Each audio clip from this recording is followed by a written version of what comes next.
New York State and Kentucky have their presidential primaries tomorrow. In Kentucky, there are concerns about whether voters could be facing major delays, long lines, and other problems if turnout is high. Fewer than 200 polling places will be open because of COVID. That's compared to 3,700 in a typical year. Earlier this month, Georgia served as the latest example of serious voting problems that could affect elections this fall. Miles O'Brien has the story.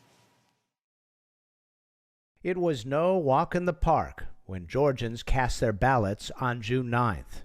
Many voters, disproportionately Democrats and African Americans, spent 6 to 8 hours in line, patient yet peaked. At the Central Park Rec Center in Atlanta, I met Amelia Dobbs 4 hours into a grueling vote-a-thon. So I'm very disappointed after being a voter for over 50 years. It's getting worse, worse, and worse. It can't get any worse than this.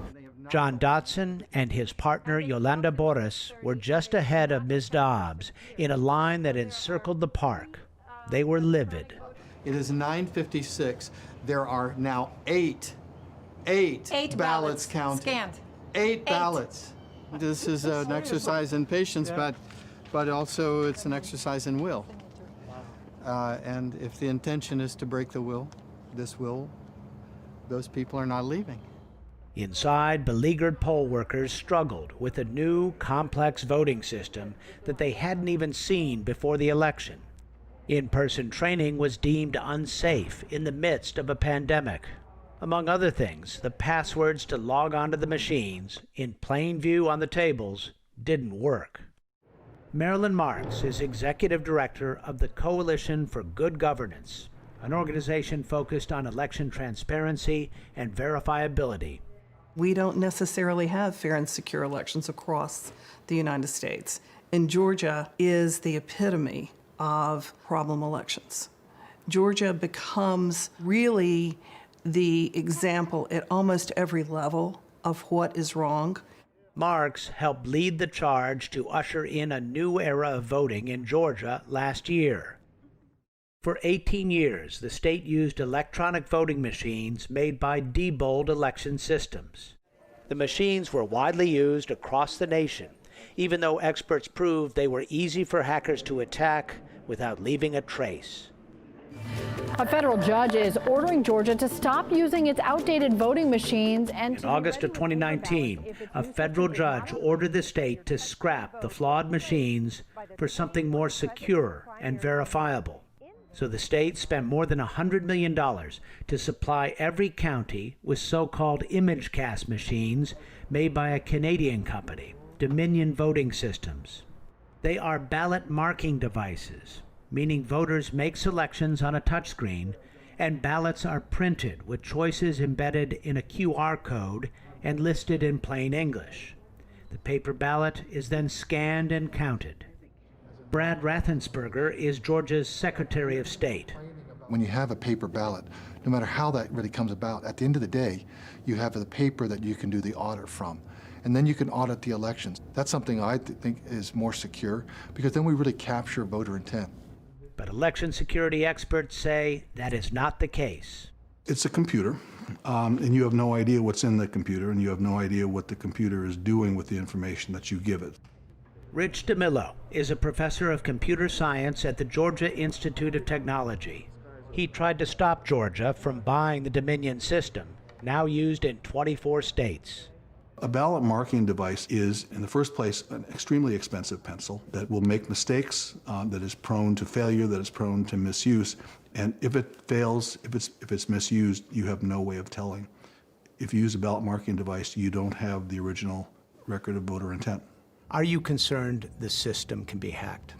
No, we never take anything for granted. We are very vigilant. We understand that elections are tempting targets for hackers.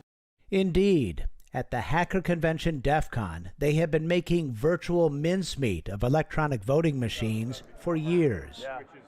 Legendary white hat hacker and election security consultant Hari Hursty was part of the exploits. You can introduce races which don't appear as when they should be. You can change the design on the screen to be misleading and confusing the voter. when the voters making the selections, are those selections recorded accurately? The new voting system also includes electronic poll books made by a St. Louis company called No Ink. Election officials say the devices frequently shut down and showed polling information for the wrong election, creating more havoc. But they also come with security concerns. They are iPads that connect to the internet to download the database of registered voters. How big a concern is that? It's a huge concern. If you can deny someone access to the voting machine, then you move that person away from voting at that place at that time. It is a proven target. In the run-up to the 2016 election, Russian hackers successfully broke into voter databases and software systems in 39 different states. Rick Barron is the Director of Registration and Elections in Fulton County. Do you have any evidence that in the midst of this chaotic election, hackers took advantage of those vulnerabilities and may have tampered with this election?